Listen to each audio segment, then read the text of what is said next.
ज्योतिराव फुले कहते हैं ना कि धर्म नहीं धंधा है। तो इस बच्चे के सवाल से इनके धंधे पे चोट पहुंचती है।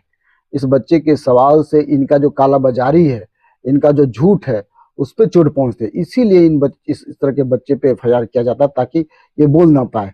तो मैं ये कहना चाहता हूँ कि सारे लोगों से अपील करना चाहता हूँ कि इस तरह के बच्चों का सपोर्ट करें ताकि भविष्य में हमारा देश प्रबुद्ध भारत बन सके। इस वक्त हमारे साथ प्रोफेसर विक्रम इलाहाबाद यूनिवर्सिटी से हमारे साथ मौजूद है। बातचीत करेंगे। सोशल मीडिया पे एक खबर बहुत तेजी से वायरल हो रही है। एक अम्बेडकरवादी युवा या छात्र कह सकते हैं, 14 साल की उम्र है, अस्मित गौतम उसका नाम है। और उसके ऊपर बताया जा रहा है कि सोशल मीडिया पे भी वायरल है कि उसके ऊपर एफआईआर हो गया है। योगी सरकार ने उसके ऊपर एफआईआर कर दिया है। तो इसी विषय को लेकर चर्चा करेंगे। क्या कहेंगे सर, आज जो छात्र हैं, 14 साल का जो बच्चा है, वो सरकार से सवाल कर रहा है, तो उसके ऊपर एफआईआर करा दिया जा रहा है। तो इसको किस तरह आप देखते हैं सर, इस खबर को? सॉरी, देखिए विवेक जी, ये जो सबसे खतरनाक, मैंने कभी एक कविता लिखा था कि सबसे खतरनाक व्यक्ति वो होता है जो सरकार से सवाल करता है। और मैं ही नहीं, मुझे लगता है कि पूरी दुनिया में जितने भी रेवोल्यूशन को मानने वाले लोग हैं, बदलाव के मानने वाले लोग, सभी लोग कहते हैं कि वो आदमी बहुत खतरनाक होता है। अतासिक सिंधु पास ने भी ये बात कही थी कि सबसे खतरनाक सपने का सबसे खतरनाक ये नहीं होता कि पुलिस ने आपको मार दिया, आपकी भूख सबसे खतरनाक है, बल्कि खतरनाक ये होता है कि जो आपका सपना होता है उसका मर जाना। तो ये जो बच्चा है गौतम, इसने सरकार से तमाम तरह के सवाल बात किया था। बाबा साहब अम्बेडकर से related, doctor B R Ambedkar के जो लिगेसी है उससे रिलेटेड, साहू जी महाराज, जितने भी अपने महापुरुषों से, मतलब बहुजन समाज के महापुरुषों से रिलेटेड सवाल थे, इस तरह के सवाल योगी आदित्यनाथ से किया था।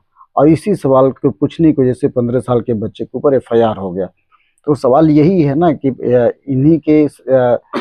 इन्हीं का जो हम उम्र बच्चा है, जो अरोरा है, वो आस्था की बात करता है, राम राम की बात करता है, तमाम तरह के धर्मों की बात करता है। उसके ऊपर कोई एफआईआर नहीं हुआ। न जाने जो विवेकानंद मठ के लाखों लड़के जो छोटे छोटे बाल मोड़ कर चलते हैं, जो राम राम का धुन अपनाते हैं, या कृष्ण का इस्कॉन इस्कॉन जो कृष्ण के बारे में बात करते हैं, हजारों बच्चे मठों में, बल्कि मैं इलाहाबाद में हूँ, तो इलाहाबाद के जो नैनी एरिया है वहाँ पे कई मठ हैं जहाँ पे बहुत कम एज के बच्चे, और यहाँ तक कि लोग कहते हैं कि अनाथ बच्चे होते हैं, उनको बचपन से ही राम मार्गी और कृष्ण मार्गी, भक्त मार्गी का ट्रेनिंग दिया जाता है, और इन्हीं को ये आगे चल करके बड़े बड़े संत बनते हैं, और जो कई शंकराचार्य भी बनते हैं, मतलब इन्हीं के ग्रुप के बच्चे बनते हैं। और ये पूरे, न केवल भारत की बात है, बल्कि जहाँ जहाँ पे मठ है, जहाँ जहाँ पे इनका हिंदू मठ है, वहाँ पे बच्चों को बताया जाता है। और इस तरह के बच्चे पे कोई सवाल नहीं किया जाता, क्योंकि उनके आइडियाज को प्रमोट करने वाला, उनके सर, बच्चा हिंदुइज्म डर में। नहीं जाएगा? 14 साल के बच्चे से सरकार डर गई, ऐसा लोग सोशल मीडिया पर उसके पक्ष में भी लिख रहे हैं। तो क्या आप बच्चे के समर्थन में चौदह आप क्या बात कहना चाहेंगे सर? मैं बच्चे की बात का सपोर्ट इसलिए कर रहा हूँ कि सवाल करना बहुत इम्पोर्टेंट है। अगर आप सरकार से, एस्टेब्लिशमेंट से सवाल नहीं करेंगे, अभी देखिए सुप्रीम कोर्ट के जजेस ने कई कई बार ये बातें कही हैं कि विपक्ष का होना जरूरी है, सरकार से सवाल करना जरूरी है। ये केवल केवल भारतीय सुप्रीम कोर्ट की बात नहीं है, अमेरिका सुप्रीम कोर्ट के लोग कहते हैं, पूरे वर्ल्ड के जितने भी जो बड़े महापुरुष है, जैसे वोल्टेयर, रूसो, दिदो, सब ये कहते हैं सवाल पूछना चाहिए। तो इस बच्चे ने तो जेन्युइन सवाल पूछा है, साइंस के आधार पर सवाल, तर्क के आधार पर सवाल पूछा।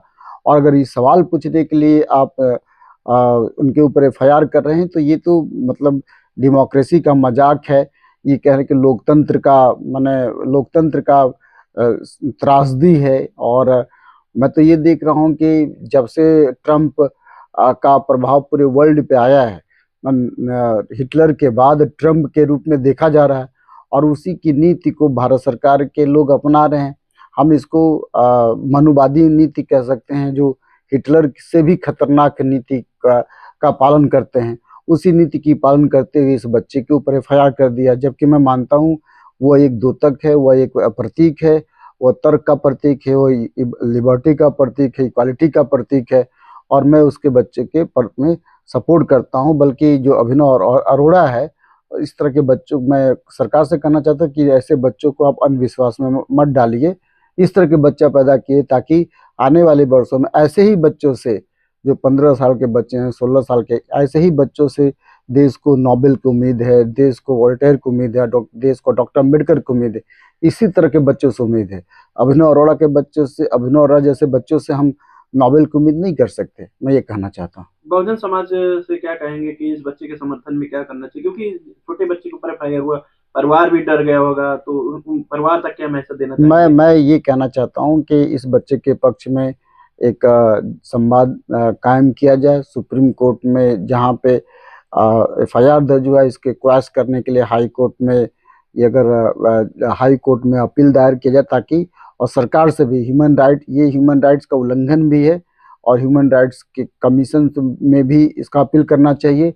मैं तो इतना कहूँगा कि इसके लिए यूएनओ जैसे संस्था में भी अपील करना चाहिए, ताकि जो इस बच्चे के ऊपर जो एफआईआर हुआ है, किसी तरह से कैंसिल किया जाए। क्या क्या लगता है सर, ये एफआईआर करने के पीछे ये भी है कि ऐसे बच्चे जो सवाल पूछ रहे हैं, जो अम्बेडकराइज बन रहे हैं, क्योंकि आज के डेट में लोगों को धर्म की जो चाशनी है उसको चटाई जा रही है, धार्मिक बनाया जा रहा है। वहीं दूसरी तरफ ये बच्चा जो आप भी कह रहे हैं कि ये क्वेश्चन कर रहा है, ये उन मनुवादी सिस्टमों के खिलाफ भी बोल रहा है, तो क्या सरकार भी नहीं चाहती कि आज बच्चे खुलकर अपनी बातें रखें और संविधान की बात करें? बिल्कुल, सरकार तो बिल्कुल नहीं चाहती है। सरकार इसलिए भी नहीं चाहती है कि सरकार का आधार क्या है? सरकार का आधार धर्म है। धर्म के पर अगर बच्चा सवाल उठाएगा तो इनके साख पे सवाल उठता है, इसलिए बैन करना चाहते हैं। सरकार तो चाहती ही नहीं है। देखिए, अब अभी माघ मेला चल रहा है, लाखों करोड़ रुपए आप, अरबों रुपया खर्च कर रहे हैं, कुंभ पे खर्च कर रहे हैं।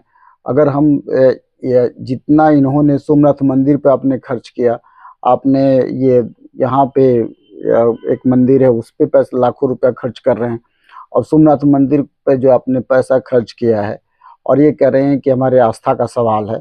जबकि इतिहासकारों ने साफ साफ कहा है कि मोहम्मद गजनबी जो सोमनाथ मंदिर पर अटैक किया था, उसके पीछे धन की बात थी, और उसके सिवा कोई धार्मिक बातें नहीं थी। केवल पैसे की वजह से उसने अटैक किया था। और वो भी चूंकि मंदिरों में सोना ज़्यादा जमा किया जाता है। आज भी हर मंदिरों के एक आंकड़े बताते हैं कि एक मंदिर मेरे ख्याल से वेंकटेश्वर मंदिर है जो साउथ इंडिया में, उस मंदिर के खजाने से पूरे भारत का खर्चा वहन किया जा सकता है। एक मंदिर के आंकड़े बताते हैं। या सोचिए, भारत में लाखों करोड़ों मंदिर हैं, हर गली हर चौराहे पे मंदिर हैं। बड़े मंदिरों का मुझे तो बड़े मंदिरों का जो धन है उसका तो ठीक से ये भी ऑडिट भी नहीं होता। मुझे नहीं लगता कि उसका ट्रस्ट बना करके पर्टिकुलर व्यक्ति उस धन को, पर्टिकुलर मतलब ब्राह्मण समाज के व्यक्ति उस धन को इस्तेमाल करते हैं। ऐसे ही बौद्ध गया मंदिर की बात है। तो मंदिरों पे जिस तरह का पैसा खर्च होता है उसका तो ये करना चाहिए। तो सवाल ये है कि भारत सरकार या कोई सरकार इस तरह की बढ़ावा देना चाहती है, ताकि उनका जो ज्योतिराव फुले कहते हैं ना कि धर्म नहीं धंधा है, तो इस बच्चे के सवाल से इनके धंधे पे चोट पहुंचती है। इस बच्चे के सवाल से इनका जो कालाबाजारी है, इनका जो झूठ है, उस पर चोट पहुंचते। इसीलिए इस तरह के बच्चे पे एफआईआर किया जाता ताकि ये बोल ना पाए। तो मैं ये कहना चाहता हूँ कि सारे लोगों से अपील करना चाहता हूँ कि इस तरह के बच्चों का सपोर्ट करें, ताकि भविष्य में हमारा देश प्रबुद्ध भारत बन सके। बहुत बहुत